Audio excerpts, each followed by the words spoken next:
When announced during the summer of 2021 that the Division I Board of Directors approved the name, image, and likeness policy, there is no surprise that it would change the trajectory and the overall landscape of college football for good. We've heard about the controversy, and we've already constantly seen with our own eyes about how implementing these rules with no real regulations would basically turn college football into a free agency chaos.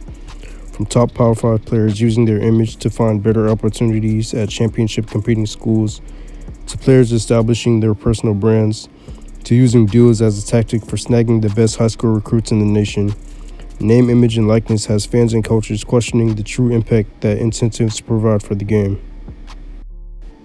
Over the past week, some major controversy involving two premier head coaches in college football arose. Recently, the undisputed GOAT in the mecca of college football, Coach Nick Saban, put in his 2 cents and spoke out on how the authenticity of recruiting has shifted with compensation for the players.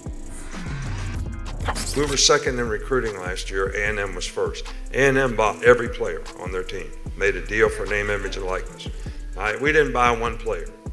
All right, but I don't know if we're going to be able to sustain that in the future because more and more people are doing it. So it's tough. Yeah, that just escalated quick.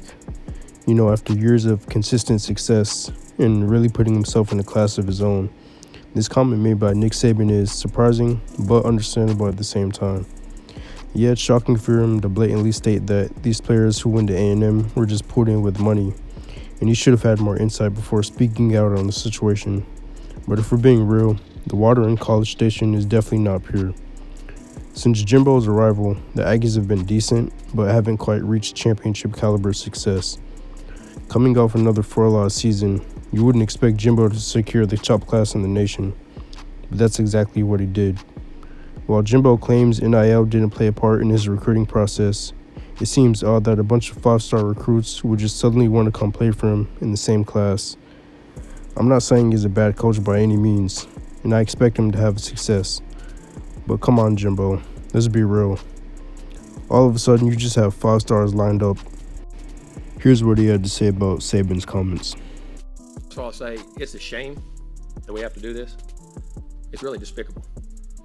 It's despicable that somebody can say things about somebody and an organization. More importantly, 17-year-old kids. You're taking shots at 17-year-old kids and their families. That they broke state laws. That they're all money. We bought every player on this group. We never bought anybody. No rules were broken. Nothing was done wrong. It was all and the way we do things, the ethics in which we do things. And these families, it's despicable that a reputable head coach could come out and say this when he doesn't get his way or things don't go his way. The narcissist in him doesn't allow those things to happen, and it's ridiculous. But when he's not on top, and the parity in college football he's been talking about, go talk to coaches who coach for him. You'll find out all the parity. Go dig into wherever he's been.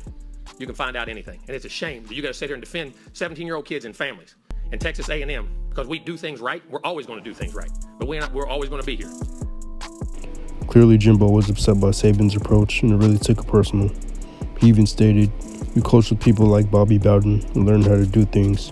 You coach with other people and learn how to not do things. There's a reason I ain't went back and worked for him."